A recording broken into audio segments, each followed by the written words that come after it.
soldier. You're very smart. I want to take special recognition of our speakers. Please stand up for recognition. Our speakers. People power. Our power. Our power. People power. He's the Speaker of Machinge, Mr. President. He's with us. We are always with him. People power. Our power. Our power. People power. He's the Speaker of Wachiso. He's always with us. You're most welcome. People power. Our power. People power. And the other very smart man is from Nakawa, Mr. President. And then we have our very hardworking Speaker of KCC, Zahari, the most welcome. Mr. President, can we discuss? We have chairman of districts. Please stand up for recognition. We do not take that very lightly. You're most welcome, our chairman of Mpiji. Mr. President, every time I tell you that man has handled very well the district of Mpiji despite his age. We are proud of you. Mr. President, we have mayors. We have mayors. Please, mayors, stand up for recognition.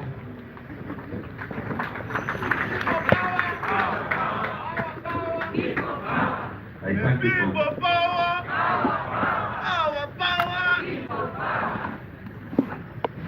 I thank you for being here and being extremely very, very smart.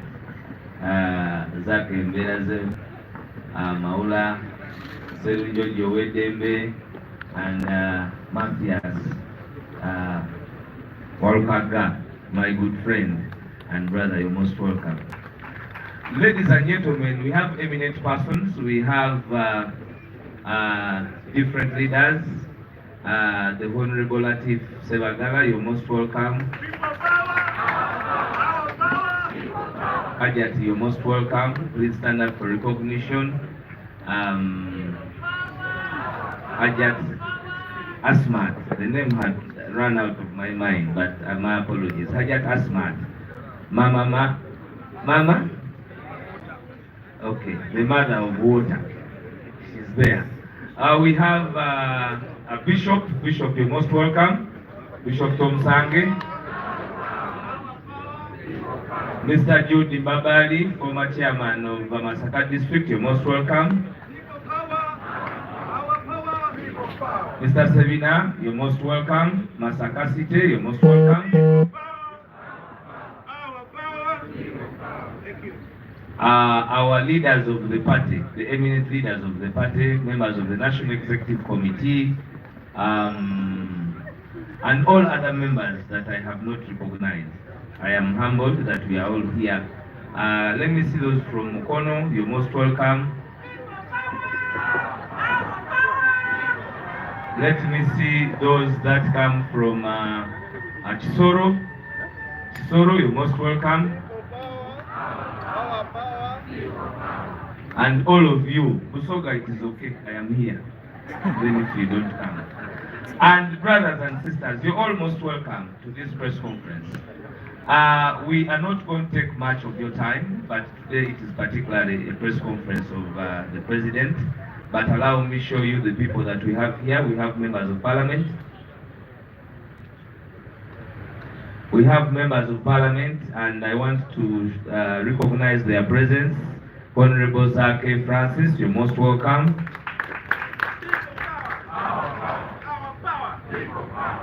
Even when the shoe is extremely beautiful, it is still Zogania type. Honorable Nyeko, you're most welcome.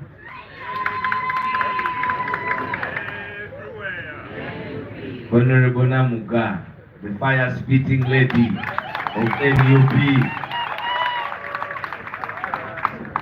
Somebody called me when you in Capital Gang and they were asking me, I thought this woman can only speak Luganda. Capital Gang. Thank you very much for representing us, Honorable Namuga. We are very, very proud of you. Especially when you are a lady in deceitful men and dishonest men. You make us always very proud. We are very proud of you, Honorable Namuga. And the people of Zimbabwe, Maogola. Ladies and gentlemen, our ministers is Nubian Lee. You're most welcome. The propaganda can be too much sometimes, even for us the leaders. Yesterday somebody called me and was like, I'm not seeing Nubian with the president. What is the problem? So today I have answered the problem. It is no problem. I want to take special recognition of our Secretary General, our very hardworking David Lewis. You're most welcome, Sebo.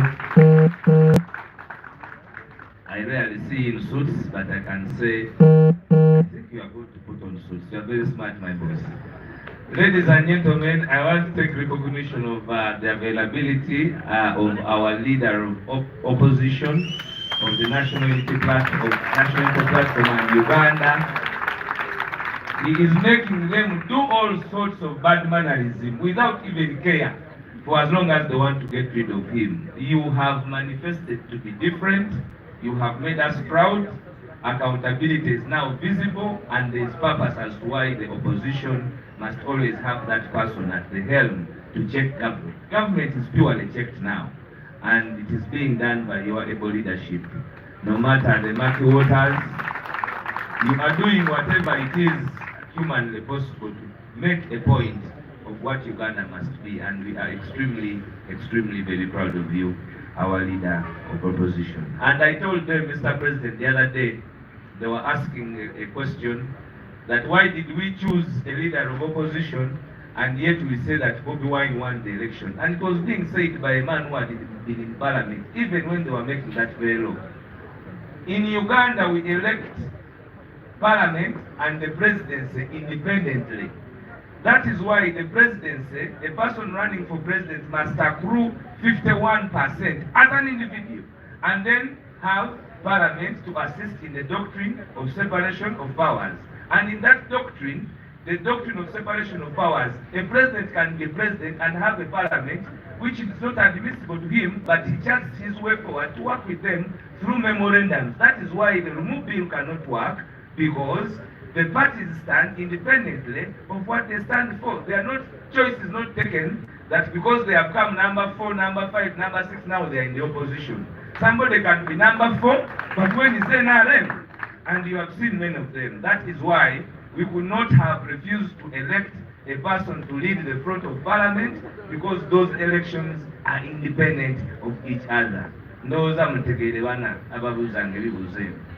Thank you very much, Mr. President. Allow me to introduce the presence of our beloved Deputy President, Her Excellency Lina Zedriga.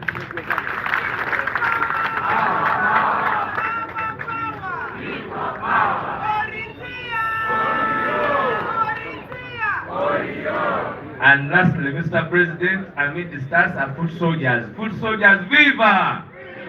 Viva! Viva! Thank you very much. Ladies and gentlemen, allow me invite, hey, Chintu, you are here. Mr. President, come and greet the President and the leadership. That man has been in prison, and he comes from Mitiana. Mitiana what? Greeting there, not here. Nekyo kibako obuvunanyizibwa bungi. He is a member from Mitiana. He was imprisoned. They are the group that have not accepted Lumu to do everything he wants to do there. And we thank you. Without wasting time, ladies and gentlemen, allow me invite my brother, Honorable Sake, to come and say a few words before we can invite the next speaker. Honorable Sake.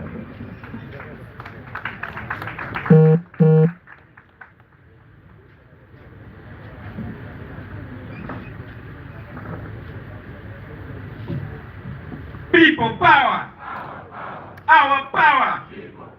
NUP. Everywhere. Mr. President, the Deputy President, our parliamentary leader, Right Honorable George Senyonyi, the Secretary General, fellow MPs, and all the National Unity Platform leaders and the members. I'm here in the capacity of the National Secretary for Youth,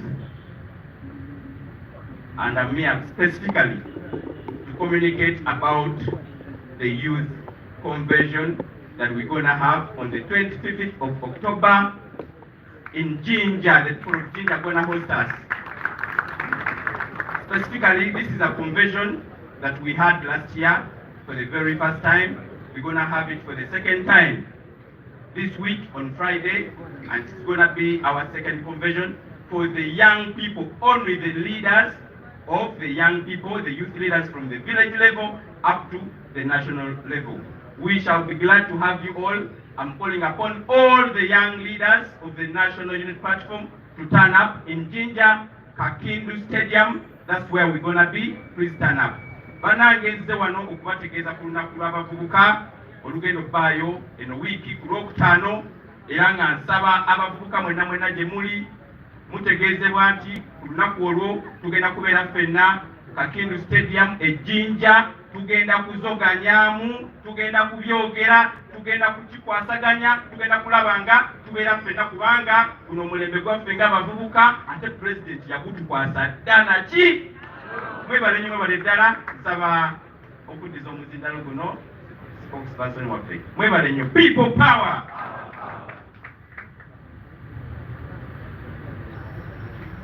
Thank you. We have amidst us, Mr. President, you will allow me, Chambogo University Guild President Flag Bearer, Mr. Mugalia Humphrey, is with us.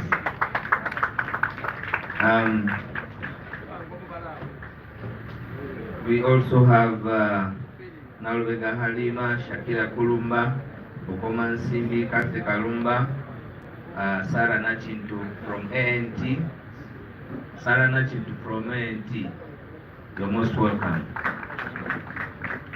We have Aisha Waligo from DP. You're most welcome. Ambassador Natet, now we tukula msizasewa. Without wasting time, ladies and gentlemen, allow me to take this profound moment to invite our president. He is, you're going to His Excellency Kagulani Robert.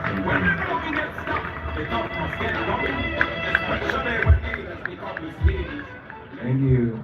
People power! Our power! NUP! And everywhere! In Kisoro! In Arua! In Midiana!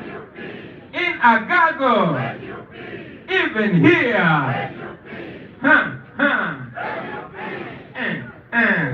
Thank you, ladies and gentlemen. Please take a seat. Very glad to see you, ladies and gentlemen. Somebody welcomed Ambassador of Firebase in Atet. Ambassador tukwaniriza. Nawulira ngo mutambi bagobya ambassador nalimanyi bagobye. Natengezo kulanga forever. Ladies and gentlemen, it has been a long time since we had a press conference here, since we spoke to you.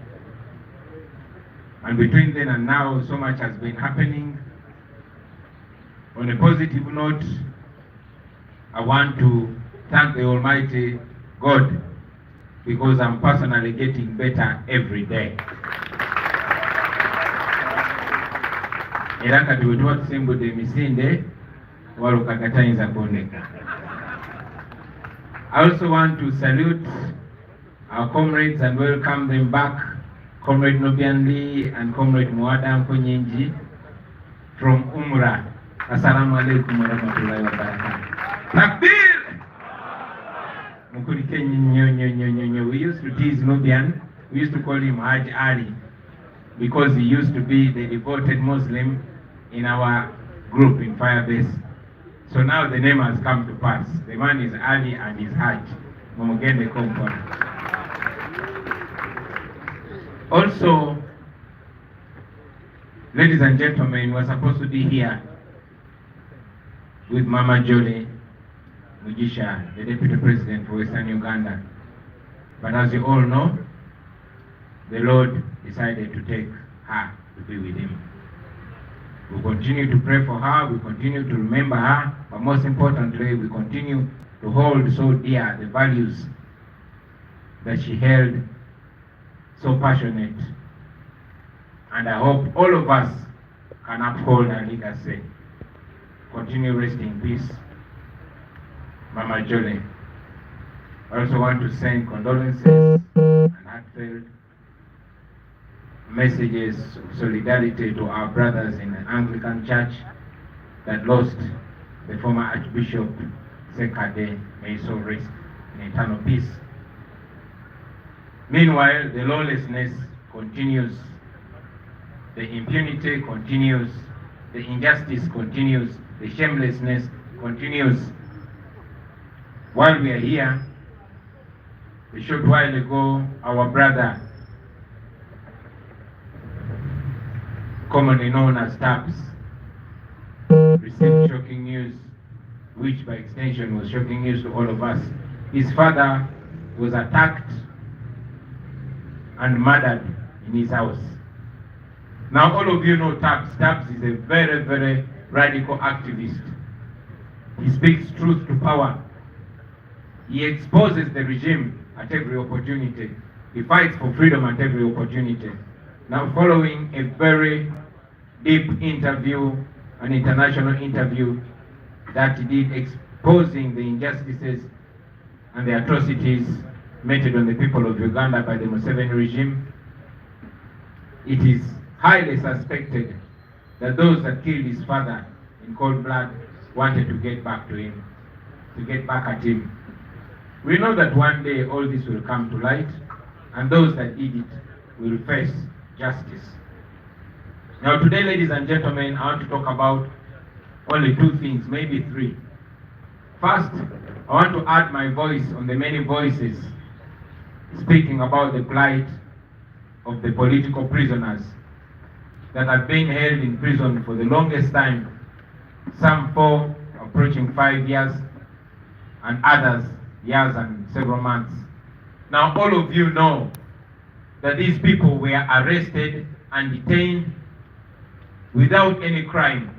We challenged the regime, we challenged the judicial system to expedite their prosecution.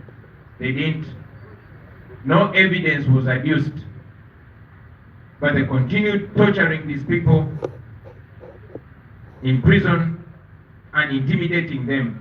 All of you know that because our leadership is so reduced, you've seen irresponsible people speaking in the name of the government and bragging about, pressuring and coercing these prisoners to accept the crimes they never committed.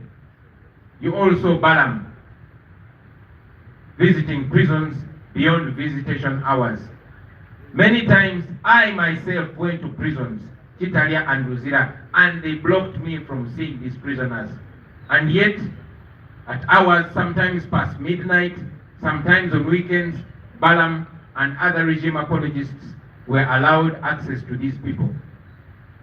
They constantly told us that they were being coerced, they were being intimidated, and others being promised lots of things if they lied on themselves, if they accepted the crimes they did not commit. Ultimately, many of them accepted. Not all of them. There are still 9, including Machete, Kalanzi, and others that are still standing firm. But ladies and gentlemen, I want to tell you that we understand. I personally understand, and I believe most Ugandans understand. We understand these comrades.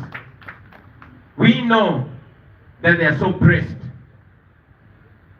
from all angles, denied access from we, their leaders, who would give them confidence and hope, and yet pressured and coerced, using the prison officials and using those that are occupying government positions. I have a strong message to those our colleagues still in prison, that we are still standing with you.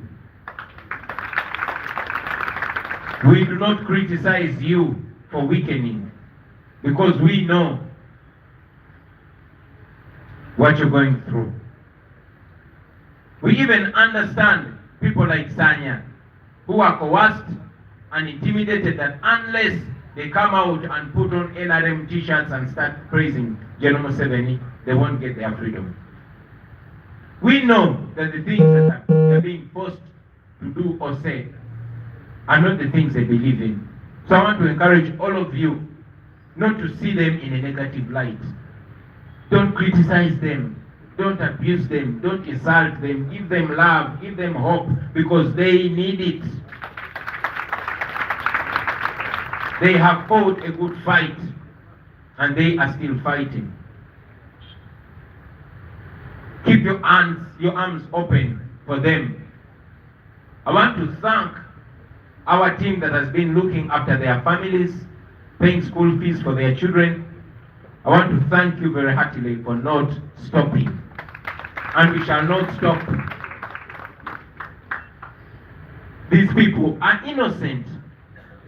These were just supporters. The regime is doing this to intimidate anybody else. But they don't know that they continue to expose themselves. As for us, we shall not give up. I also want to salute comrades like Machete, like Kalanzi, and many others who are still in prison, and they are still refusing to go by what Balaam and Museveni are saying. Because they understand, we took time to explain to them, it is so dangerous for anybody to coerce you to accept and be convicted, not of any other crime, but terrorism. That means you are a terrorist. That means you are accepting a curse on yourself. This regime is so heartless. You cannot subject somebody's son or daughter to such a curse. They didn't. Supporting the opposition is not terrorism.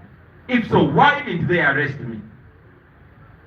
Because these people were supporting me on the National Unity Platform. Why don't you arrest me? Why don't you prosecute me for terrorism? That shows that you're just cowards.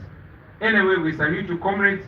We are still with you, and we shall continue standing with you. Those that are still in prison, I would understand if you gave up. But again, I would hold you in so much honor if you didn't give up. Because at the end of the day, you can never defeat somebody that does not give up. Museveni has done everything. He's tried to weaken us. But the only thing that we have bigger than him is that we refuse to give up. So friends, wherever you are, refuse to give up. I also want to once again raise the plight of our missing people. Our people are still missing. The Chibalama family is still crying. The Kanata family is still crying. And 18 other families. Those people are still missing. Nobody has ever seen them. We want them. We continue to demand for them. Now this takes me to my next point, and that is the sanctions that were recently slapped on 4 police officers, namely Kagarura Bob, Muine Alex, Tracy Jamdan, and Womanya Eli. These criminals in police uniform took part in the gross torture of Honorable Zake. And we told them we are going to come for you, whether when or when we are going to come for you. And here we are. But these are not the only culprits. Culprits are many. The main culprit is General Museveni, his son, and those hangers-on. And we are going to go for them. It might take long, but it will happen. And when it happens, it will happen firmly. This is to remind all those that are in positions of power, especially the police and the military. Justice will come for you personally and your family, because these people are sanctioned with their families, not just them. So the long arm of justice will one day come for you. You do these things, but we won't forget. Justice will come for you, and be sure you will pay. You will pay for all the things that you're doing to the people of Uganda. Very finally, I want to remind the nation that as we promised, we are going to come to you in our next phase of the nationwide tour. We are still working out a few modalities and we shall soon announce our schedule. So, be ready for us, comrade leaders. We are coming for you. We are coming to West Nile. We are coming to Masaka. Abe Masaka Tujja. We are coming to Kisoro. Atabe Kisoro. Dana, tell the people of Kisoro, we are coming, and we are coming, all of us, with all of it. In the West, we are coming. Kasese, Kamama, we are coming. And even those in Kampala, we are coming. Abe wa Kisoro. Naja, Tujja. Naja Mugambe Tujja. So, muzikirize bino bize mu Luganda very briefly, and maybe tujja kufuna ebibuuzo okuva gyemuli basebo ne bannyabo. Tusanyuse nnyo okubalaba olwaleero nga bwe nabagambye nti olunaku lwaleero twandibadde ne Deputy President wa Western Uganda, Mama John Mugisha, naye Mukama yatusinga okumanya, yatusinga okukola enteekateeka ez'enjawulo, yasalawo namutwala gy'ali. Twongera omwenyumirizamu, twongera omumisinga, n'okusingira ddala. Bwe twakazako erya tapusi, naye nga ye Andrew natumanya, taata we bamuyingirira ne bamutugira mu nnyumba. Ekyo ffe tetulowooza nti kyagwawo bugwi, naye tapusi yali amaze ebbanga nga y'omu kubakuba ebifaananyi ebyanika ebikolobero gavumenti eno byekola ku bantu. In fact, yagenda ne maaso bwe yatravelinga n'agenda e Germany, alina interview ey'amaanyi gye yakola ku international TV, n'ayanika byonna ebize bikolebwa ku bannayuganda nga bikolebwa gavumenti eno. Baganda baffe abali wano, ebiseera bingi bwe mulaba nga tulina bakomrade abava mu Western Uganda, bano Balubongoya, bano Bakatana, bano Bobi n'abalala, abamu balowooza nti abamu Western Uganda bo bali bulungi, bo beeyagala. Naye ate ebiseera ebisinga bye basinga okubonaabona, kuba ne mu kulonda bo babagana okulonda. Naye tekikomaawo, omuntu yenna ayogera amazima nga wa mu Western Uganda, ate baba bamuteekako nnyo amaanyi, kubanga bo balaba nga abaabuusa nnyo. So Muganda ffe tapusi tulowooza nti bakikola ng'ekibonerezo gy'ali okutemula taata we. Bamuyingirira ng'ali mu kulya kyaggulo, ne bamusambasamba embirizi ne bazimenya, ne bamutuga, tebalina kye baatwala. Tumanyi nti ssaawa zino nga tukyafugibwa bano abantu abatemu, tetusobola kusaba kunoonyereza, kubeera nga bwe mwalaba nga bamaze okunkolako obulumbaganyi bagamba nseredde n'engwa, nga bamaze okutemula Yasin mu Arua bagamba bansanze n'emmundu. So tekyewuunyisa okukeera ku makya ate ne bagamba taata wa tapusi yeetuze, oba ne bakwata abamu ku bantu be. Bino tubyogera ng'ebyokusaaga, naye era ebintu byonna byonna wano Uganda bibanga ebyokusaaga. Naye tumanyi nti olunaku lumu tujja kumanya amazima, era abo abaatemula muzeeyi waffe muzeeyi Tebandana bajja kufeesinga akabuli era bagitebye. Leero njagala kwogera ku nsonga bbiri zokka. Ensonga esooka y'Abaganda baffe ba political prisoners oba abasibe baasiba olw'ebyobufuzi. Nga bwe muzze mulaba nti olwa pressure gye muzze muteekawo basebo ne bannyabo, ba political prisoners baffe abamu bagenda babata. Pressure gye mwateekawo ey'amaanyi locally ne internationally ya forcinga regime okuta bano bawayiza, ba Edi Mutwe, ba Nubian Lee, ba Dani Majiki, ba Mode Ntambi n'abalala.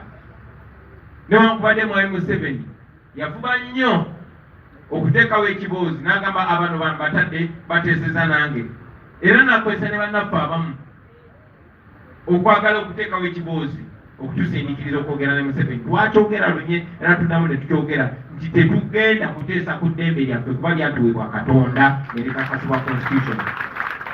Tetugenda kwegayirira Museveni mu ngeri yonna kuba tetulina musango gwe twassa. In fact, bwe tuba tutunuulira amazima, Museveni ye mmenyi w'amateeka. So tetugenda kwogera naye oba kumwegayirira. Naye pressure gye mwateekawo era gye muze muteekawo nga mubadimandinga internationally nti babadde bafuuse n'aba icons ng'otambula eyo mu Amsterdam gy'otamanyi n'osanga akafaananyi ka Olivia Lutaya nga bakapaintize ku kisenge. Bano abantu babimanya nakibagambako wano nti baagala okuta abasibe bano naye bamanyi nti banaata bano abasibe olunaavaayo basobola okubakuba mu kkooti. Guyinza obutasalibwa kati naye gye bujja kuba baba n'omusango gubaloopa gavumenti eno okubasiba mu kkomera ebbanga eryo nga tebalina musango. Gavumenti ya Museveni yalemwa okuleeta obujulizi bwonna obulumika baganda baffe. Eyo ensonga lwaki babadde tebawoza okumala emyaka 4. Bonna Lukutana yakuba muntu amasasi bamusiba yena ku ngazi izo, mwana bakanyamunyu ebbanga lye bamusiba n'abalala. Abakozi b'ebikolobero bonna bakotadde n'ababbi b'amabaati bonna babasibayo abamusaawa abamu nnaku. Naye baganda baffe kubanga baavaayo ne bawagira opposition ne bawagira Kyagulanyi babasiba ebbanga eryo lyonna. Ne bwe baatuuka nga batuuse ku kisenge nakibagamba nti eno gavumenti eyagala bbata ebeewonye kuba mubatuuse mu bulago. Baasala amagezi gonna okwejjako omusango so that bwe muvaayo mu kkomera okusooka temusobola basiba balopa mu kkooti batanza. Naye n'ekyokubiri nga bamanyi nti bwe munaakomawo temujja kuba nga muli kaali nnyo. Ensonga lwaki baakozesa amagezi gonna. Era ensonga nga Museveni bw'alonda omuntu kuba minisita ng'alina ensonga emulondesezza nga bwe yalonda Saamu Mayanja nga ensonga ye yagenda kuvoola Kabaka. Bw'atyo bwe yalonda Balamu ng'ensonga ye yagenda kusendereza baganda baffe na kubatiisatiisa kubakkiriza misango gye bataakoze. Mujjukira twakyogerangako titwagendanga mu kkomera okulaba banaffe bano nga tebatukkiriza balaba. Nange kennyini emirundi mingi nga ngende luzira n'ekitalya naye nga bannemesa okulaba bano abantu nga bagamba order from above bagambye temulina balaba. Naye ate era nga amawulire ge tufuna agavaayo nti babajjayo sometimes n'ekiro 6 kubanga Balamu oba omukozi wa gavumenti omu agenze okuboogereza okubasendereza okukkiriza emisango gye batazza. So oluvannyuma lw'okutiisibwatiisibwa, oluvannyuma lw'okutulugunyizibwa n'abamu okulimbibwalimbibwa nga babasuubiza of course batagenda bawa bamaliriza nga bannaffe abamu babagozezza okubakkiriza emisango gye batazza. Tuze nga tubanja bannaffe nga twagala babate naye nga n'abamu kubakolera gavumenti naye nga beerimbisemu ffe nga bagamba abasibe tubakolamu sente. Museveni yako mubasiba egye tukoma paka okugaggawala. Ne ngamba kati lwaki temubata bizinesi n'egwa? Lwaki temubata ne tubanga tetukola sente kuba tubadde tukugamba bannaffe bata naye nga baagala babate nga babataddeko ekikoliko. Era abamu babasindikiriza babatiisizatiisiza babanyigiriza ne bakkiriza emisango gye batazza. Si musango gwa kubba nkoko, si musango gwa accident, naye musango gwa butujju, terrorism. Ogwo gwe musango ogusinga obubi mu nsi yonna. Era kyannaku nnyo, kya mutima mubi nnyo omuntu yenna okusindikiriza omwana wa munne okumuteekako sitampu eyo nti ono convicted terrorist. Ono terrorist. Baba bakulemeseza emirimu yonna, baba bakulemeseza okutambula mu nsi yonna n'okusingira ddala n'ekifaananyi kyo. Baba baagala baveeyo nga bakutaddeko conviction eyo nti ne bwe baddamu ne bakwata ne bakusimba amaaso g'omulamuzi. Waliwo mata repeated offender. Kiraga nti gwasalirwako no ku musango ogutali gwo musango mulala gwonna naye gw'obutujju. So kyannaku nnyo abaana b'abantu bangi babataddeko ekikoligo ekyo naye ffe tumanyi nti tujja kimenya. Tumanyi nti ebyo byonna tujja bisazaawo. Tumanyi nti neeyo conviction tujja gye overturninga. Kyannaku nnyo nti Ssaabalamuzi Owiny Dollo avuddemu bannayuganda aleetize down next generation. Lwaki omuntu yenna yeesiga amateeka g'e Uganda nga basobola okukwata ne bakutulugunya ne bakujjamu enjala ne bakwata ne bakutwala mu kkooti y'amagye nga toli munnamagye ne bakuyisa eyo Libya Lutaya ne banne tetubasalira musango balwanirizi ba ddembe era mu maaso gaffe bali olubeerera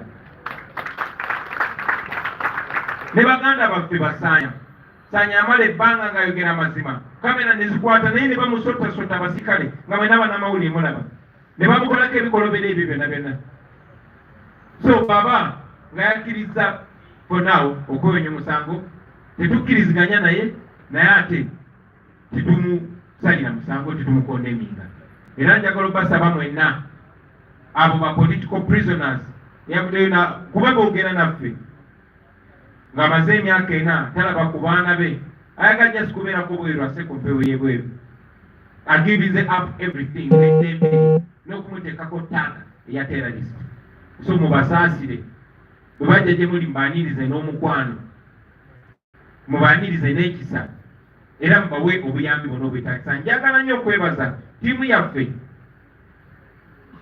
abali wano n'abali mu diaspora ababadde balabirira family z'abo ba political prisoners n'abantu ababuzibwawo abasasulira abaana baabwe school fees ababasasulira rent mwebale nnyo butalekera abo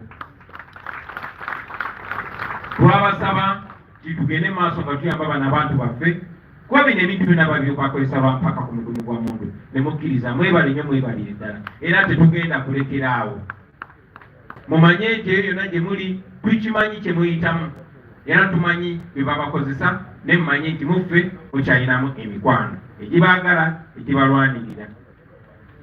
Ekyo kintwala ku nsonga ey'okubiri ensonga ya sanctions oba nati ezateereddwa ku bapoliisi abalala 4 omwo mwe muli Kagarura Bob, mwe muli Mwine Alex, mwe muli Twesi Hamdan, mwe muli ne Womanya Eri. Aba basirikale 4 be batulugunya honorable zake ne bamufuwa pepper spray mu maaso n'amala emyezi nga 3 oba 4 asobola gaggula bulungi be bamulemaza be bamutulugunya mu kiseera kya nga bo balowooza tubyerabidde gali mawulire ga ssanyu naye tegatumala bano si ye tageti yaffe ye Museveni ne mutabani we n'abo abamwetoolodde ate nga tujja kubafuna. Twagala okwebaza ttiimu zaffe mu diaspora n'abali wano namwe ababeera ku social media ne mu expose nga bino ebintu nze nga mbagamba nti tweet gy'okola oba Facebook post gy'oteekayo munaye tekoma ku ggwe egenda wala so bano abantu babataddeko nati n'ebyobugagga byabwe byonna ne biwambibwa omanyi abo ebyobugagga bwabwe biri bweru kuba bamanyi time yonna tubatwala emisinde naye ate neyo gye bapulaninga okuddukira kati gye tusoose nayo ne tuggalawo n'ebyobugagga ebiwambibwa amayumba gabwe ne bizinesi zabwe ne ziwambibwa ate tekikoma ku bo wabula kigenda ku bakyala baabwe kigenda ne ku baana baabwe abaana baabwe abasomera eyo n'abakolera eyo bonna bonna baali ku nnyonyi eddako enkeera okukomawo e Uganda. So njagala okubategeeza nti tetutudde musobola okukola byonna bye mukola naye mujja bisasulira. Muyinza okubikola nga mwagala kusanyusa Museveni naye mujja bisasulira mwenna nga ne bosi wammwe Museveni mwali. Ekisemberayo ddala basebo ne bannyabo kwe kubajjukiza nti nga bwe twasuubiza tugenda kubatuukako mu bitundu mwemwe yenna gye muli era tujja. Njagala okusaba abakulembeze bannaffe bakoordinators baffe abantu mubateeke mu mood munaye basima nti n'abalamba tujja Lwengo tujja Bishop tujja ewammwe Mityana so mutulindirire tujja batuukako tuteereza nsonga ntonotono za program then mu bbanga tono tujja kuba twanjula program yaffe yonna nga bagenda okutambula. Ndowooza eddakiika ezisigaddeyo kanzirike zibereza bibuuzo ebivamba n'amawulire namwe bamemba baffe mwebale nnyo mwebale ddala Mukama abampeera omukisa. People power, our power, NUP everywhere. Uzabwala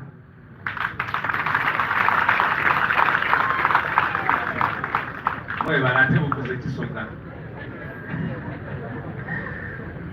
Abavubuka yakuba idina Kakindu Stadium ate awo waliwo ebyendawulo empewo diri awo Kamala lusoganya kuwera mu kisaawe ekyo TV tunakola tutya ni president ali kwita yena president ali akerowooza andibawulira nti nibo munatukobera.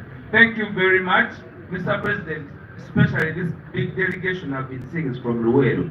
All of you stand up for recognition from Luweero.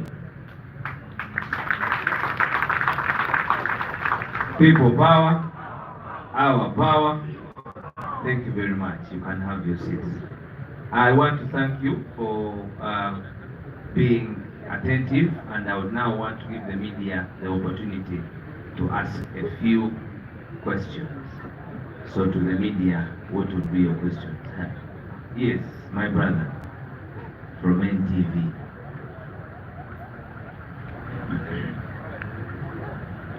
Good morning. Good morning. Raymond Tamale from NTV. My question goes to Principal.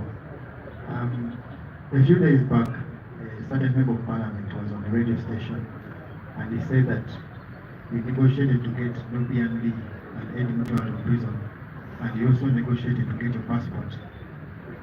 Is this true? And what do you speak about his comments? And also, the last two occasions, you say that you're going to come up with the dates. Can you give us a hint and say maybe the tour is going to start next month or something like that? Thank you. Any other person with a question? Baba TV. Usokabula hivi. Eyanziza baba. Amaina nize iganasa Baba TV radio. Ndiko. Mbadde ngenda kuza mu Luzungu naye bannanga abasinga bano ne bannamba tukozese Luganda basobole okukifuna. Tulina biiru bbiri ze tulina temuzikonyeeko. Tulina biiru eya Honorable Lumu ekwatagana ku kulonda the lead of the opposition business nga abadde agitembeerabega tulaba ebibiina ebisinga ebyopposition nga bigyesanga. Tulaba UPC, tulaba DP ne NRM yennyini gye twayisukira nti yebadde ekitembeeta nevayo nekisambadde negamba oyo avuga kike. Nammwe mwennyini aba NUP tulabako council nga naye ali mu kakiiko akatulabakisambajja. Okulonda lead of the opposition mwenga NUP mwakiwatamya olw'okuba nti mulaba nti kyali kibakuba nti nga bwe mulina abantu abangi nti n'omukulonda okuddako kwa 2026 musobola okufuna abantu ne mufiirwa ekifo kino ekyo kisooka. N'ebbanga eddala erya Honorable Masasi Mpuuga eyali omumyuka wa Presidential Back Center mu Buganda oba Central Region ery'okuzzaawo term limit gye twajjawo mu 2005 n'okutereeza oba zaite n'ongoosereza mu ssemateeka nti yalaba zikyali museza Mwami Museveni okuva mu buyinza.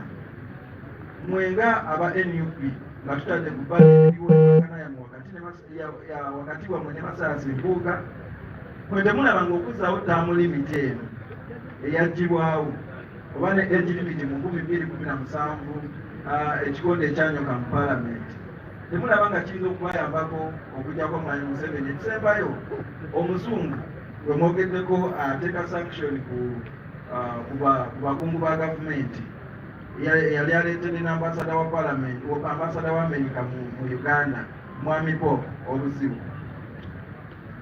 yali yakamala okuteekako sanction ku Uganda omuzungu mwennyini n'asindika obuwumbi obusukka mu 4 zibayambeko mu kwetegekera ekirwadde kya mpox. Ate mwe mwennyini muze mwegayira omuzungu alekere okuwa Uganda obuyambi. Ate namwe omuzungu gwe mulaajanira. Ate ne Mwami Museveni tumulabeko emirundi mingi ng'atugamba nti omuzungu ono talina kalungi kaatwagalisa ate yatuwa obuyambi. Temwandiba muzannyo between gavumenti nammwe nga omuzungu ono atuzannya buzannyo. Eyanziza kibuuzo. Abuuzizza ebibuuzo bingi naye ekirungi birina ne ansa nnyangu nnyo. Yes, CBS Lwengo bali ku ddembe. Agange ezoomwe bali ku ddembe Jose. Ekibuuzo kye mbuuza bibiri. Ekisooka twagala tumanye omuwendo gw'abo abatannakkiriza nga basibe b'NUP muwenda bali bameka era abakkiriza bali bameka. Ekirala twakula ewaffe batugamba kisekanyo yaggwe muwanvu tubuulire ebyekibuga. Twagala Mr. President atubuulire alambule bulabe ki abo abakkiriza omusango bayinza okusanga oluvannyuma lw'okukusala.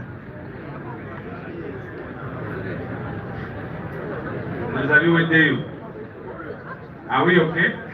Come lastly, Wejire here. Lastly. Pass the other side, quickly.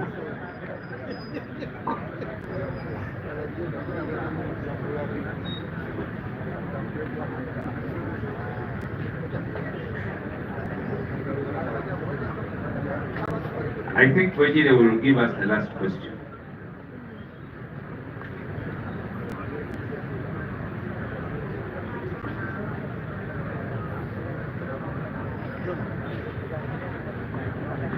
Oleni, wewe kutambula. Olwaliro sijja kubuuza pulezidenti. Kyange kakigende eri Honorable Zaake tandyagadde okumanya otubuulidde olunaku lw'abavubuka. Tulabye emirundi mingi nga poliisi evaayo ne babalemesa buli lwe mubeera mulina enteekateeka yonna mu bintu ebyenjawulo. Gwe nga Ssaabazoganyi era mukwano gwa poliisi, singa bavaayo ku lunaku olwo ne bagamba nti nedda leero bino tebijja kubaawo, obagamba ki? Nsobere toli mu kusendasenda Zaake nti mukwano gwa poliisi bamutuuseko obuvune.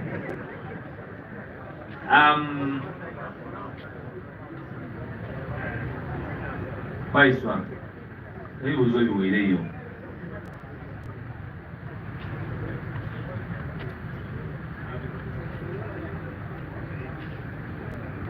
Very quickly, please. Lastly, will be the last one.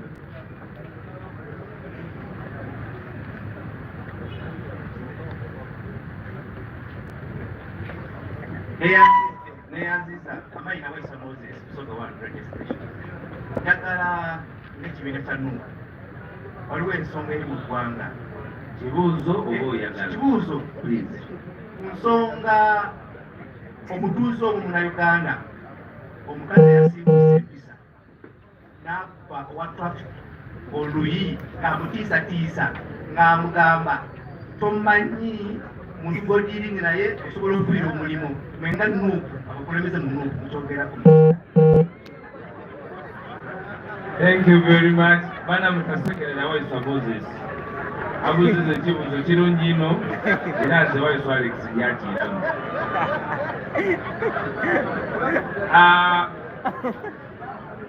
People power, our power, of course, impunity, amaanyi amemanye, nepotism, favoritism, lack of meritocracy ye characteristic ya government yetu. Kakati ebyo byonna oli ayinza n'okukwata alina kyali naye asobola okukozesa erinnya lye olulimi lwe okukangakanga oli atwala obuvunaanyizibwa okukola ekituufu.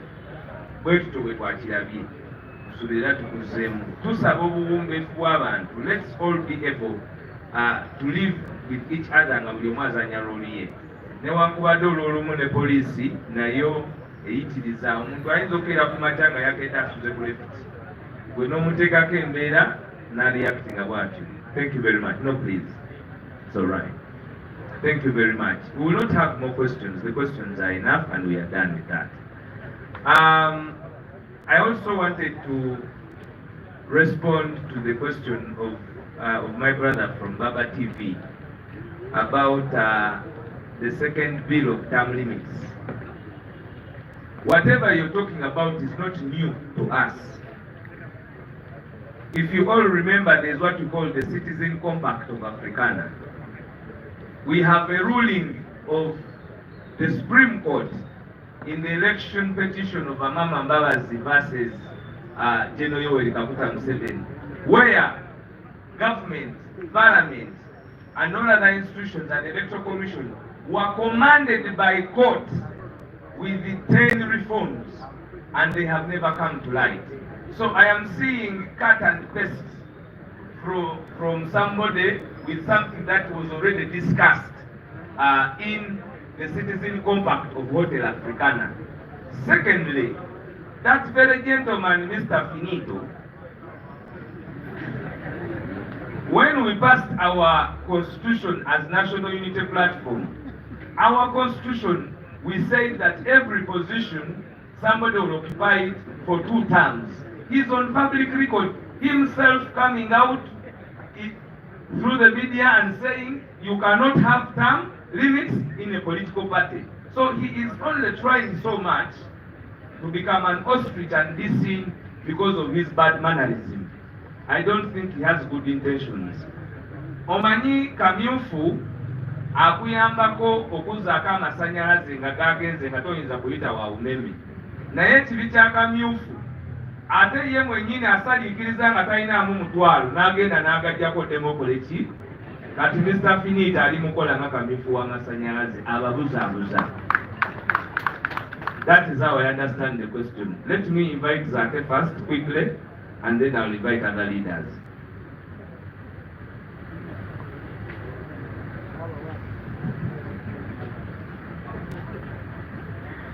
Thank you, Mr. Sematimba. First and foremost, I wish to let you know that this is a party organization activity whereby it does not require whatsoever the requirements of a public gathering.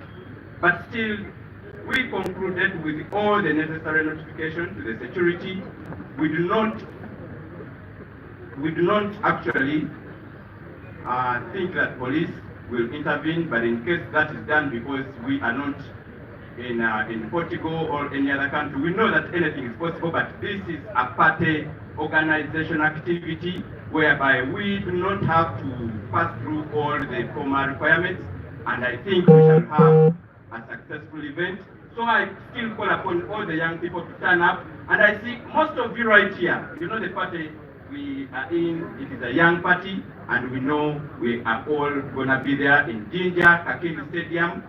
Njagala okukibategeeza bulungi nnyo nga nva ku kibuuzo kya Sematimba ekyo nti guno omukolo gw'abavubuka si mukolo gwa bulijjo nga gino egya public nti olina okuyita mu mateeka ga public events nedda, wabula guno omukolo gwa kibiina, guno omukolo gw'abavubuka ba kibiina kya NUP, era nga twakoze ku nteekateeka zonna okulaba nga tutegeezaako ekikwatako aba security, aba internal affairs, okulaba nga omukolo guno gugenda mu maaso, era tetusuubira muntu yenna yenna tutataaganya, wabula ffe ng'abavubuka okubeera ku mukolo gwaffe ogenda okubeera ogw'omulundi ogwokubiri, ogwasooka gwali wano, oguddako tugenda kubeera Jinja ku Lwokutaano luno, era nga nsaba abavubuka ffenna tubeeyo kuba abasinga ndaba wano ba kibiina kya National Unity Platform, ate abasinga muli bato tubeereyo ku Lwokutaano tulabe nga tuzoganya. Mwebale nnyo, mwebalire ddala. Nange sinaweza ndowooza nzija. Thank you very much. Let me invite the Secretary General to take us through those other questions. Thank you so much. Sako awamo omusajja ono gatwamuyita Finito. People power. Our power. Yeah, Mr. President, fellow leaders, I will respond to a few questions. I want to first of all welcome this man, then seated from detention. Then seated, tumuyita flag raiser, kubanga mulaba abeera awanise bendera. Bamuwamba nga bamujja wano ne bamutwala ne bamukuba ne bamutuusaako byonna naye mukumaliriza ne bamulelizinga, naye nga bamaze okumutiisatiisa ne bamugamba nti bino byakola alekeraawo okubikola, era kati ali mu defiance ono gwe mulaba. Bamugamba jangu wano densite, bye bakugamba byokka byenjagala oyogere, saagala oyogere ebirala. Abaana bwe butaddamu okundaba nga nnyambadde nga bwendi, n'otaddamu kubanga ntyoboola omukulembeze w'eggwanga bo gwe bayita omukulembeze w'eggwanga era ne bankwesa obuwandiike ne ka vidiyo nga mwetondera ku vidiyo omu bwe natera ku tiktok ne baŋŋamba siddamu omutyoboola naye tewali kutyoboola bula njogera ku ebyo ebituufu byayisa bannayuganda oba byatuyisa ebyali mu katanga bandiira ffemiko wansi w'ebigere nga ne bankuba zisolido ebyaddala ng'owulira obulumi paka ku mutima solido zize bakkuba obulumi nawuliranga bw'amaanyi engeri gye bantulugunyizaamu eyo ate nga bakutaddeko ekikookolo tosobola laba ani abakkuba oba ani ababikusaako eyatala ne baŋŋamba siddaano ku media nembyogerako oba okulabisa bwebino betudde ne tulabisa era yemungu ebiremesezaayo bannaffe obusibe nasangayo abavubuka bangi okuva ku myaka 17 paka ku myaka nga 25 naye nga abavubuka ebyaddala tebalina misango babateerako bya mmundu sebamanyi manya naye bayogera ebitundu bye bavaamu n'abamu ku bantu abavaayo nga bamenshoninga abamu be baali bakata okulinga Jena Kireewo okuli Bwambaale abamu bamaze emyaka egiwera okubira ddala mu myaka bali mu myaka gye bamazeeyo bali mu mbuya museemwayi kuba gye bantwala ze bansuza museemwayi embuya then ne bansuula ekireka kuwembule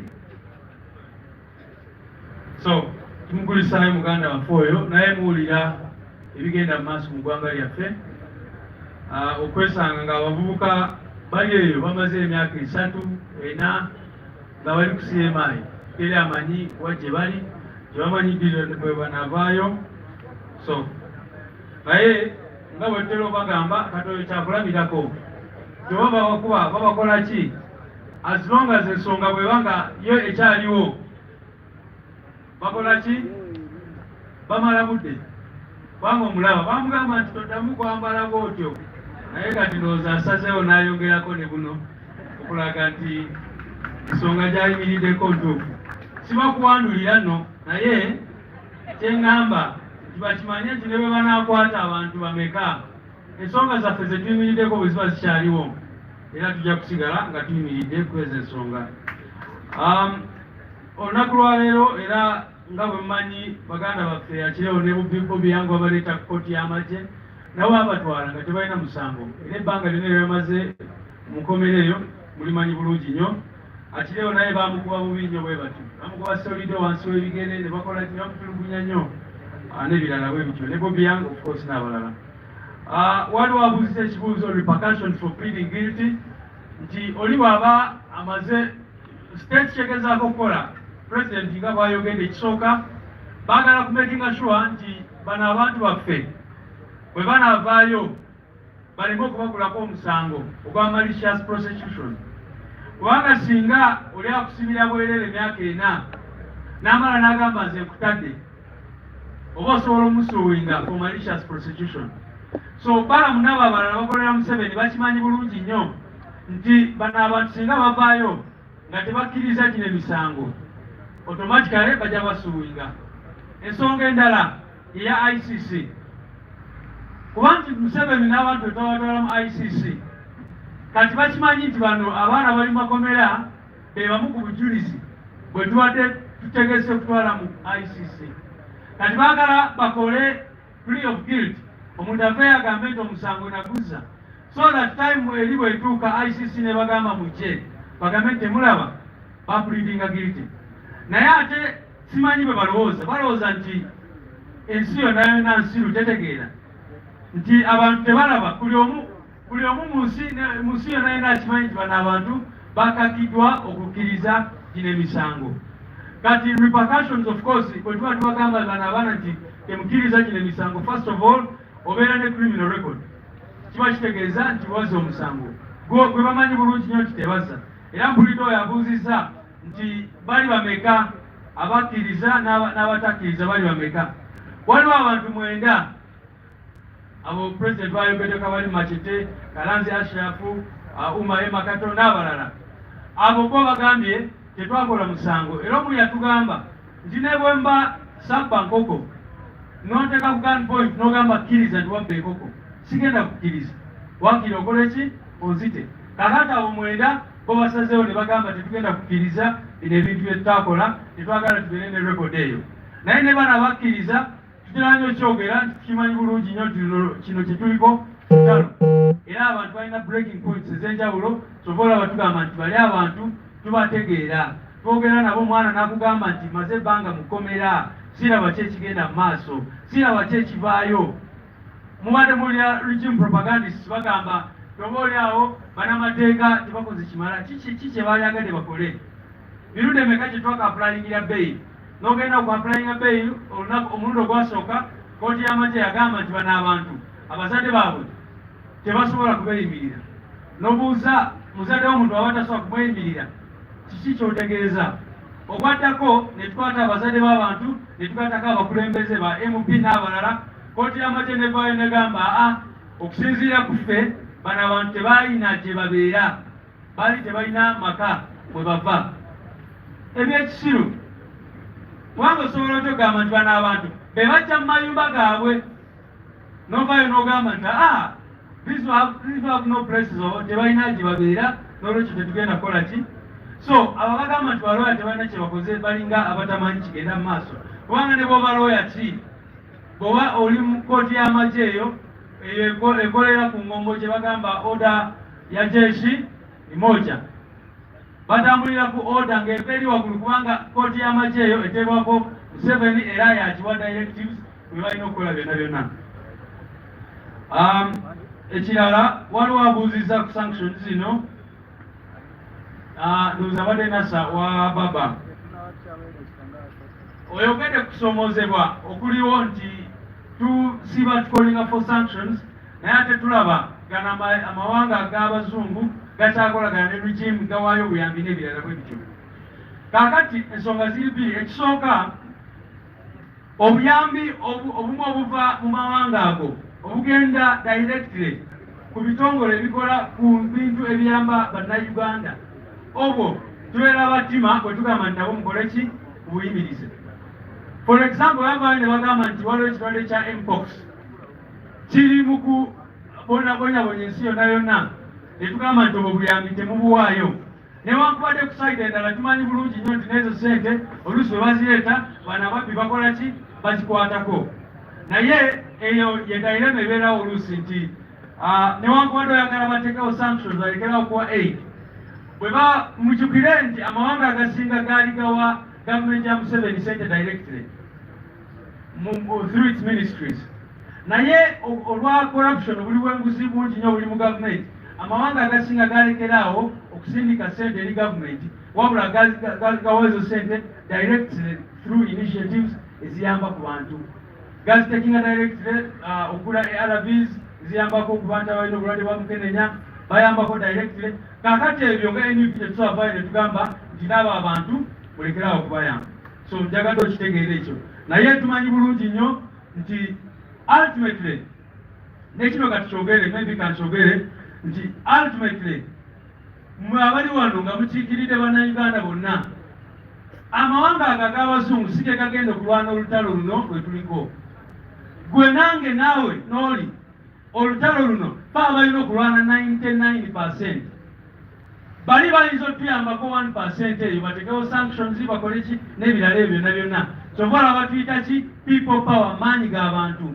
Kubanga tumanyi nti ultimately reason lwaki tukola byonna bye tukola, lwaki tugenda kuddamu mu nationwide tour, lwaki olunaku lwaleero tuli wano kubanga tumanyi bulungi nnyo nti ultimately bannayuganda ffe kennyini baba balina okukola ki, okwejja konna kyemalira. So newankubadde tusanyukira sanctions ne tukola ki byonna byonna, obuvunaanyizibwa obusinga buli ku ffe nga abaana ba Uganda. Finally, babuuziza ku diro tutandika nationwide tour. Tour eyo tugenda kitandika mu nnaku ntono nnyo. Mukimanyi bulungi nnyo wiiki eyewedde twagenda ne tumitinga abasajja ba poliisi abaali batuyimiriza, era ne babuuza ebibuuzo bingi nnyo. N'ekyo ky'okuwamba abantu baffe ne tukibabuuza, ne tubagamba mulekerawo okuwamba abantu baffe. Poliisi yo ng'egamba ebyo sifa ababikola, waliwo ebitongole ebirala. Naye ne tugamba mu mateeka poliisi yokka yeyalibadde ekwata omuntu, naye etteeka naye likulagira butya bw'olina okukwata omuntu mu mateeka. era byonna ne tubyogerako ne twogera ne ku nationwide tour n'ebirala bwe bityo, so tujja bategeeza about the specific dates. Era twakomplaininga nnyo eri abapoliisi n'ensonga ey'okutulemesa okukungubagira deputy president waffe yatuvaako bwe twagenda Embalala. Mujjukire bwe twali Embalala Nyamityobola twakeera nga tulina omukolo okukungubagira deputy president waffe ne tusanga ng'amagye gateekirize over ekisaawe bwe twalina okubeera. Finally, njagala kubiriza abantu baffe mwenna, mukimanyi bulungi nti mu kalulu akaggwa gavumenti yavaayo, lukimu eno yavaayo neeyimiriza okuwandiisa negamba nti yali talina ssente, n'olwekyo abavubuka abawerera ddala miliyoni 2 tebasobola kwewandiisa okuparticipatinga mu kulonda okwo. Kaakati wetwogerera, there is a new registration going on. Abaanira bagenda mu maaso n'okuwandiisa abantu, naye tuwulire mu bitundu ebimu bakikola mu kasirise. Twagala kukubiriza abavubuka mwena gye muli, mugende abo abantu mubayiige bwizi. Bw'aba nga yeekweka mu nnyumba samoya mulumbeyo omusange mugambe njagala kukola ki, kwewandiisa. So kampeyini yaffe yafuna ndagamuntu, mugende maaso mwewandiise. Ate mukimanye nti bo bagezaako okukola ebyo kubanga batya bamanyi nti abo abantu bonna bagenda kwewandiisa bululu bwa NUP. Naye ndagamuntu eyina emigaso mingi nnyo. Situbola twagala abantu baffe baleme okumisinga out kweyo service. Juzi bafuddeyo ne bagamba bw'oba oyagala kugattibwa nti kati wetaaga ndagamuntu. Simanyi bw'oba oyagala ki, byonna bagezaako obitakinga ku ndagamuntu eyo. So tubakubiriza mwena mugende munoonye abo abantu, mwewandiise, mumekinge sure nti ofuna national ID, ebirala tunaabiraba. Mwebale nnyo.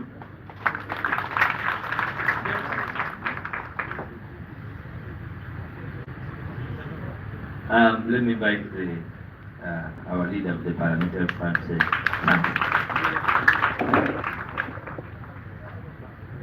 SG era ntawuseemukko. Agenze n'agamba bano abantu abakola ebintu eby'ekisiru. Nga SG weyongera okwambalanga amasuuti bw'ogamba olobeera mukambwe.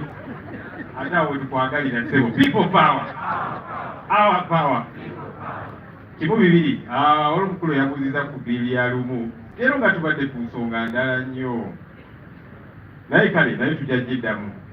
But just one quick thing. Muze mulaba abantu abatandika okikola baali ba gavumenti, kati mulimu n'abeeyita ab'opposition, banenya NUP lw'abantu bano abaasibibwa.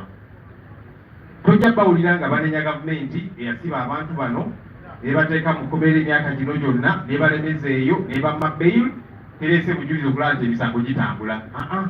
Tebajja kunenya gavumenti, naye bajja kunenya NUP, ate nga beeyita opposition.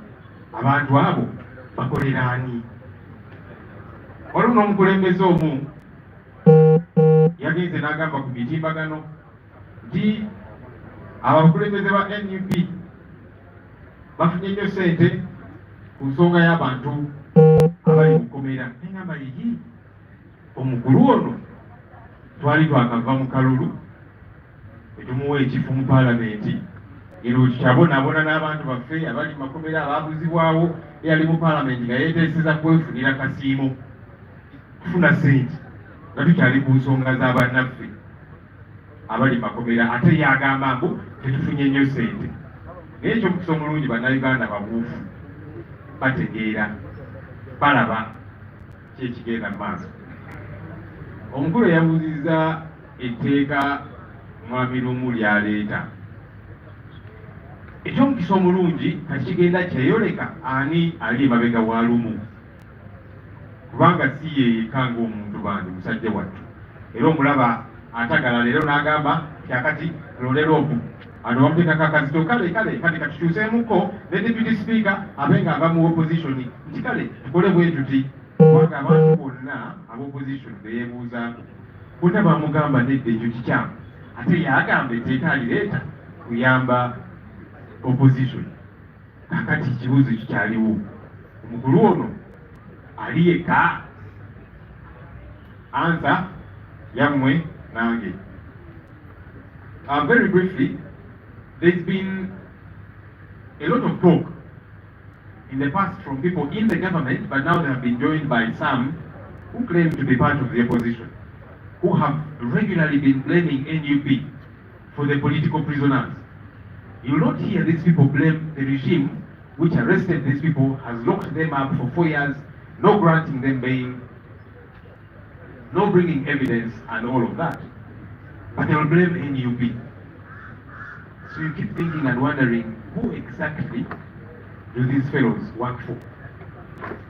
One of our former leaders here, because we threw him out for his bad manners, was on social media saying, you see, NUP has made a lot of money out of these political prisoners. I said, seriously? This is a fellow, when we got out of the election, we gave him a responsibility in Parliament. As we were battling with political prisoners, missing persons and so on, he was in Parliament awarding himself an appreciation, a service award, while we were battling with all of these different issues. So I asked the question, who exactly has made money out of all these problematic endeavors? Your answer is clear, the writing is on the wall. Somebody asked about the Lumu bill. As we have said, unfortunately for Mr. Lumu, I even sympathize with him because he was given a responsibility by whoever gave it to him. And now he's struggling with the task he was given. That's why you see him moving positions every so often. All of a sudden he says, okay, not just the law, now let also the deputy speaker come from the position. Now also this and so on. Total confusion. Because he said that this bill is for the good of the opposition. But the opposition that you have been going to severally has told you, this is a bad bill. But he's insisting with it. So who exactly is he working for? Abaffe. Bwekibanga kirungi okulonda leader of opposition, tekyalibadde kirungi okulonda leader of government business naye. Bwekibanga kirungi okulonda chief opposition whip, ne government chief whip naye lwaki takwibwako kalulu? Kikakati shadow cabinet leader of opposition yalonda, naye yonna tulina okugironda. Lwaki ne cabinet ya Mwai Museveni naye tetugikubako kalulu? Bwekibanga kirungi, walina okubeerawo balance. So if you're saying it is okay to elect the leader of the opposition, all right. Should it also be a good thing to elect the leader of government business? If it is okay to elect the chief opposition whip, we should also elect the government chief whip. If you're saying we should elect the shadow cabinet, which currently is appointed by the leader of the opposition, let's also elect the cabinet that Mr. Museveni brings forward, so that there is a balance. Aside from that, it is clear who this man is working for. Mr. President, ebibuuzo ebisinga ebikambwe sebo tubikwasiza. Yangu obidde.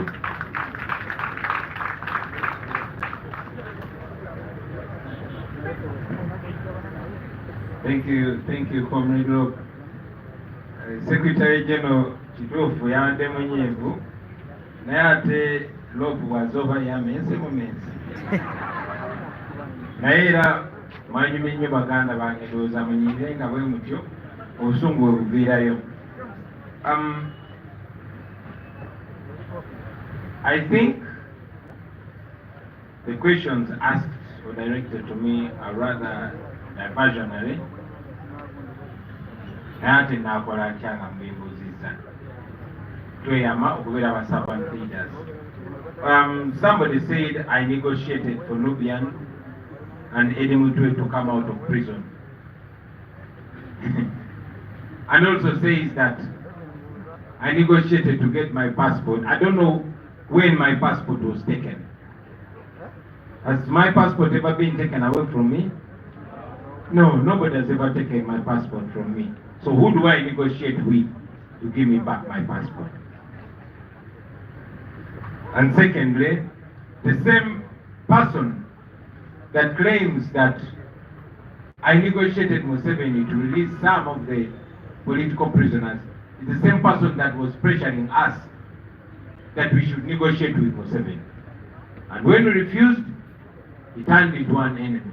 And recently said, Nabagamba, I told you should negotiate with Museveni. So which is which? And if I may ask, what then did I give in exchange for Museveni to free our people. Because the negotiation is give and take. You give me my prisoners and I give you what? They did not throw light on that. Because, I mean, if I negotiated with Museveni, now Achileo was abducted and taken for the same case. Treachery, possession of ammunition and all that nonsense that they put together. Bobi is in prison. Sammy of Mighty Family is in prison. So what did we negotiate for? Don't you see that these are the same? You know what you see them in Uganda, Mumbuza nti waliwo omwami omu eyagamba nti nateesaganya ne Museveni oba twateesaganya ne Museveni asobole okutanubya ndi asobole okuta Edi Mutwe Dan Magic n'abalala ne Bobi Yanga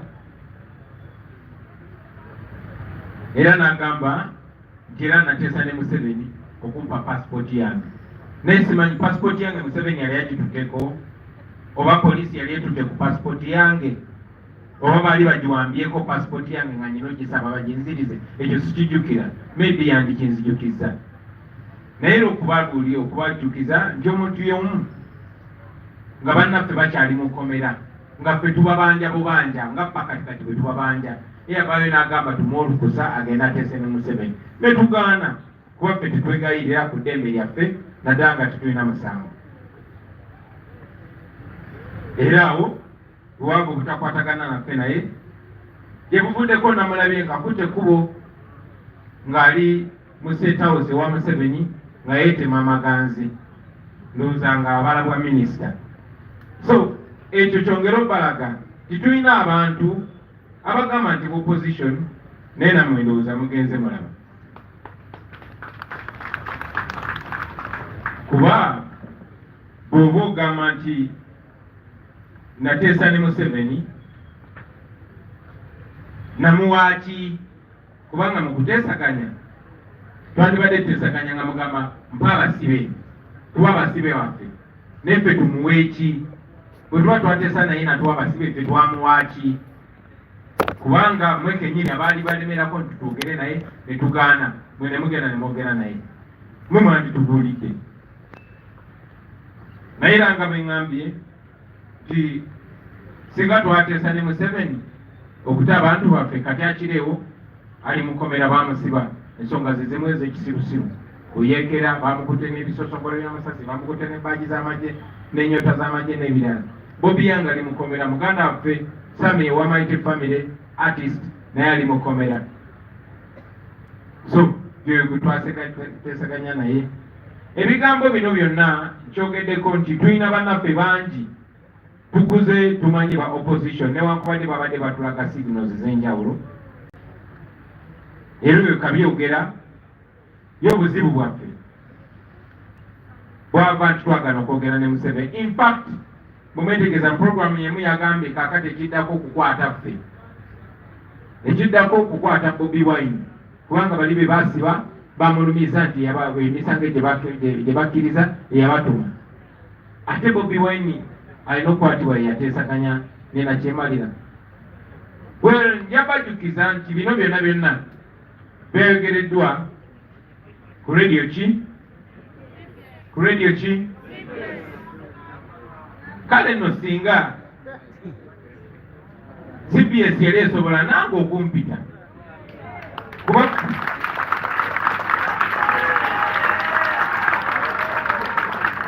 radio ya bujjajja ate nga bajjajja ababogerwako ne jjajja wange naye mwali kyandibadde kirungi nnyo otherwise abantu bajja tandika okugiraba radio y'abajjajjaffe nga propaganda radio ng'omulimu gwayo kusiga bulimba kubanga bw'obanga buli wiiki oleeta omuntu ng'asiga bulimba nga topic ebeera NUP naye nga toyinza kuyitayo yadde n'omukulembeze wa NUP n'omu ayogerere NUP mpozi abo abaagulwa be twatwala mu paliamenti ng'aba NUP ne babagula kati omulimu gwabwe kwogera NUP ne bwe wabeera nga programu ekwata ku NUP n'abakulembeze baayo omuli Kyagulanyi naye nga Kyagulanyi toyinza muyita oba abalala ebyo kambikomyawo.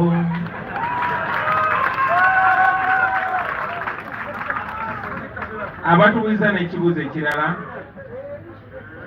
ekya muganda waffe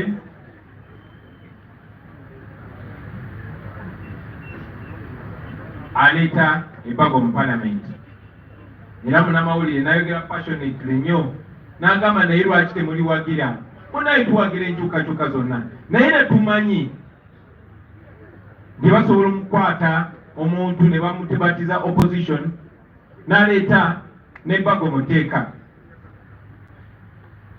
naye era njagala obajjukiza nti paliamenti mu ngeri nyingi nnyo yafuuka kisasalala era buli tteeka lye baleeta twakibagambako nti waliwo akagenderere ak'okukyusa constitution yaffe mmwe bannayuganda babaggyeko obuyinza obulonda pulezidenti.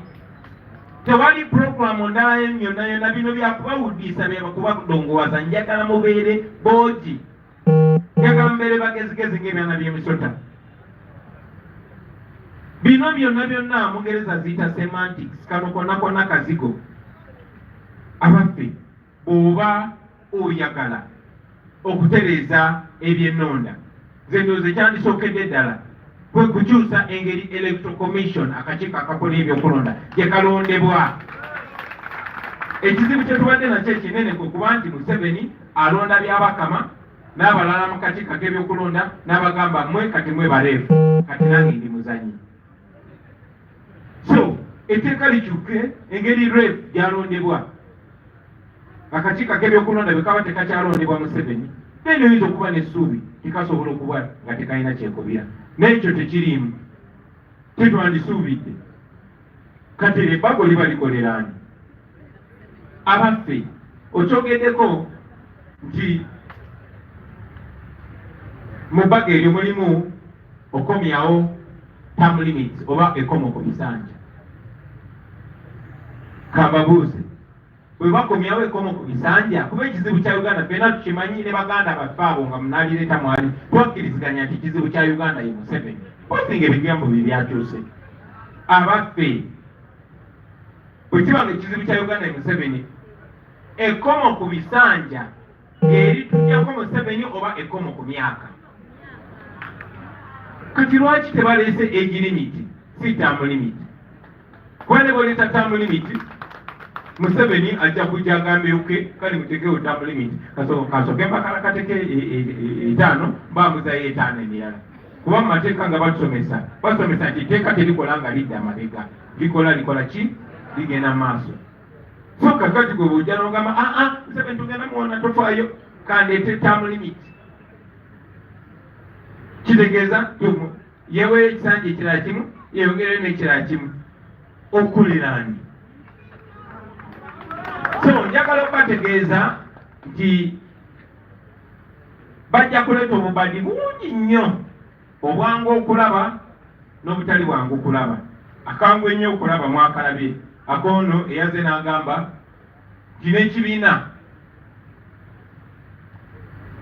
ekirina okubeera nga kikiralonda leader of opposition baagala bakizeeyo mu paliamenti okulonda leader of opposition kibeere nga kuli presided over by Anita Amongo nga Anita Amongo ekalabalaba okulonda okwo ng'ojja kuleeta bakagabo bajemerwanga bakena ne bano bonna ne bannaffe bonna nga ne Finito mwali babeere nga be balonda leader of opposition. Kitegeeza ki isente nga bwe zizenga ziyiseŋŋanya emikono nga twagala kuyisaawo kino ne babawayo bukadde 10 bukadde 2 kitegeeza nti era Museveni gwe baagala okuwa obuyinza okulonda leader of opposition. So ekyo kyangu okulaba naye kino kiyinza okubabeerera ekizibu okulaba.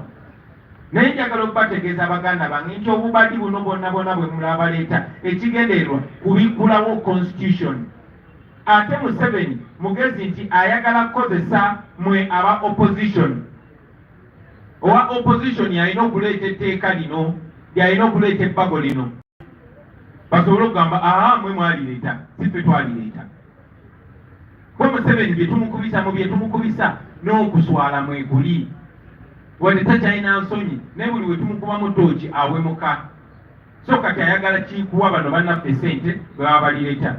So ekintu kyonna kyonna ekiriko okuggulawo constitution mbabuulirira wano mu kinootinge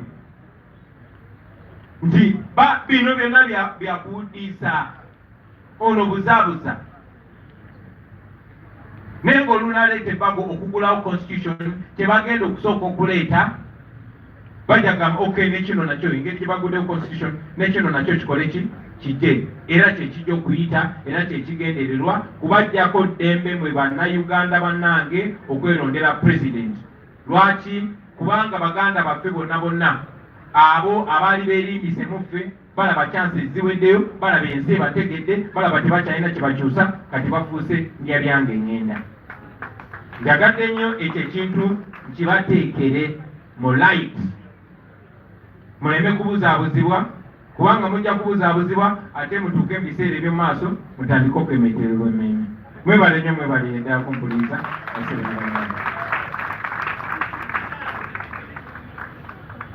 Thank you very much, Mr. President. Ebigambo byogerere. Kayogere ebigambo yamala. Thank you very much. Thank you very much. Before we get the closing remarks from prayer from our Mama Lina Zedriga, there was something from Selector Devi here.